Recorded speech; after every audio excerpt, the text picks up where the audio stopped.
Katika viunga vya eneo la Tarasa, kaunti ya Tana River, kipo kito cha asili ziwa Shakababo. Ni mojawapo ya maziwa makubwa ya aina ya Oxbow nchini Kenya. Lakini Shakababo si maji tu, ni mshipa wa maisha kwa mamia ya familia hapa. Leo nimeingia ndani ya mtumbwi huu, si kutafuta mandhari tu, bali kutafuta simulizi za jasho, ujasiri na mabadiliko. Sababu maji huku ni mengi, ninatembea na mtungi, nikija na ujaza maji, nasimama sababu maji ni mengi, huwezi vua hivyo yenye iko. Maana huwezi hata rusha. Yakikushuka hapa huwezi rusha. Huu mti ni support. Kama unaanguka unajishikilia na huu mti.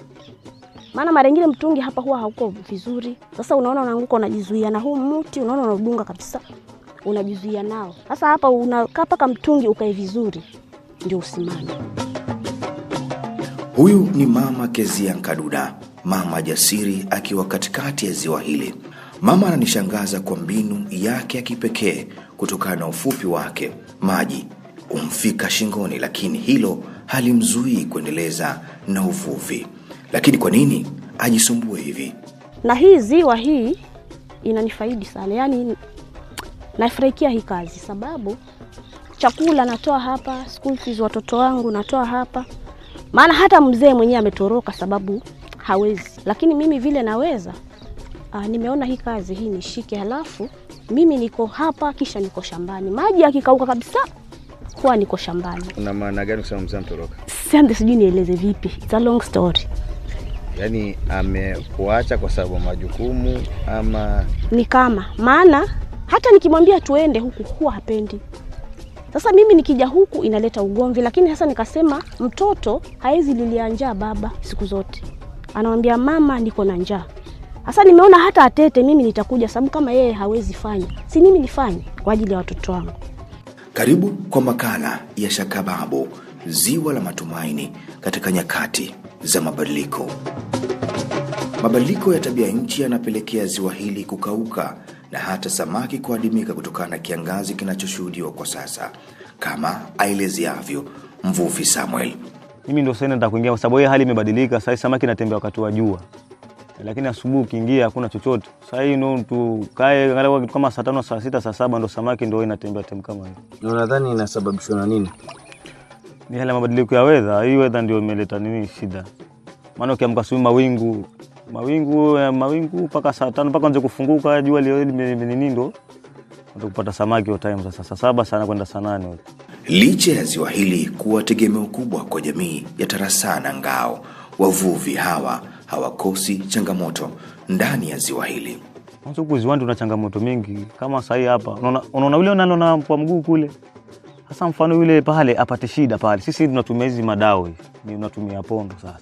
Sasa kama yule akipata shida pale, sasa unatumia huu mti unapeleka dao mpaka ufike pale. Itakuwa jamaa yuko hapa pale. Yaani itakuwa amefanyika maana sasa pale viboko kwa hapa ndani, kuna mamba kwa hapa ndani. Lakini ni Mungu tu. Hii ziwa inataka boti. Maana boti ni kitu cha haraka kile. Kama kuna shida pale mara moja ni mashine tu unawakisha umefika pale. Lakini unapata hizi ni Mungu yani anatusaidia tu hapa ziwani. Maana tumelilia dao boti lakini boti limekuja na likachukuliwa likaenda. Tunaomba halina kazi. Sasa unashangaa halina kazi na hapa ni hata mtoni huko umewasema bado mtoni kule mtoni nako hakuna maji.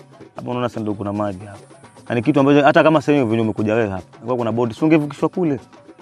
Ungevukishwa kule utembezwe uende mpaka kule Ngao urudi. Ili kuelewa mustakabali wa ziwa hili, ninalazimika kuzungumza na uongozi wa jamii. Mwenyekiti wa Shakababo Community Conservancy anafafanua juhudi zao katika ziwa Shakababo. Kama conservancy tunajaribu kukabiliana na mabadiliko haya ya tabia nchi. Katika njia hizi tunajaribu kuwahamasisha wakulima wetu waweze kujihusisha na ukulima wakitumia zile mbegu ambazo zinaweza kustahimili ukame. Kwa upande wa wavuvi tunawashauri wavuvi wakaweze kuwa na mbinu zile za kuvua uvuvi endelevu. Uvuvi endelevu ni ule wa kuvua na vifaa vile ambavyo vinastahili. Kwa mfano nyavu ambayo ni inchi 3 kuanzia inchi 2.5 inchi 3, na wasitumie ile makonjo ya kuathiri wale samaki. wasitumie ile njia ya kukata wale samaki, watumie vifaa ambavyo vinastahili kwa upande wa uvuvi.